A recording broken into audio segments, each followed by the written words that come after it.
All right, we're making a sidecar. Very simple. Starts with ice, using Hennessy today. And then last up is lemon juice. Fresh squeeze always. All the ingredients are in. Now we just shake away. All right, so we're making a strawberry mojito mocktail. We need a few things, right? Strawberries, obviously. Hello. We need limes, obviously some mojito. Look at eat. By smashing the mint leaves, you release a lot of natural oils.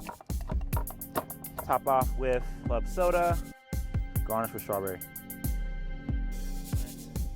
The goal is you want to have the rice and the cabbage to kind of poke through with that nice char on the broccolini. It's going to give a nice crunch to this dish. So to me, this is camp cooking. I mean, obviously some folks want to do a hot dog or a hamburger, which is fine. I love all those things, but if you have time, you're going to be somewhere for a while, why not really commit, and have some real fun, whether you're at home or, out in the middle of nowhere.